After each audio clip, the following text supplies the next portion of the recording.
નવસારી જિલ્લામાં 2 દિવસના વિરામ બાદ ફરી વરસાદી માહોલ જામ્યો છે। નવસારી સહિત જલાલપુર સહિતના વિસ્તારોમાં વરસાદના સમાચાર। વરસાદથી નીચાણવાળા વિસ્તારોમાં ફરી વરસાદી પાણી વહેતા થયા છે। 1.5 ઇંચ વરસાદથી અનેક વિસ્તારો પ્રભાવિત થયા છે। વરસાદથી ચીકુ પકવતા ખેડૂતોની ચિંતામાં પણ વધારો થયો છે। હવામાન વિભાગે કરેલી આગાહી મુજબ નવસારી જિલ્લામાં 2 દિવસથી છૂટોછવાયો વરસાદ વરસી રહ્યો હતો, ત્યારે આજે વહેલી સવારથી ધોધમાર વરસાદ વરસવાની શરૂઆત થઈ છે, જેને લઈને શહેરમાં જે ઉકળાટ ભર્યા વાતાવરણ વચ્ચે ઠંડક પ્રસરી છે।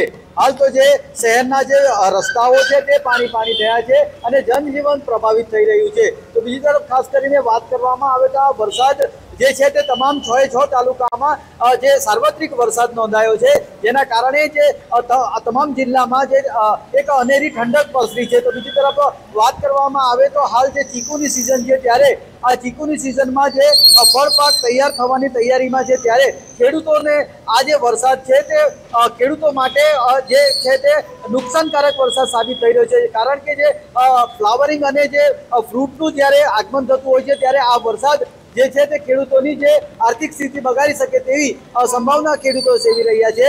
ત્યારે નવસારી જિલ્લામાં મોટા પાયે નવરાત્રીનું પણ આયોજન કરવામાં આવતું હોય છે, ત્યારે ગ્રાઉન્ડમાં જે આયોજન કરવામાં આવતું હોય છે ગરબાનું, તેના આયોજકો ચિંતામાં મુકાયા છે અને ખાસ કરીને ખેલૈયાઓને પણ જે ગરબાને લઈને ચિંતા વધી છે, ત્યારે આવનાર સમયમાં કઈ રીતેનો વરસાદ રહે તે જોવું રહ્યું। પરિમલ મકવાણા, TV 13 ગુજરાતી, નવસારી।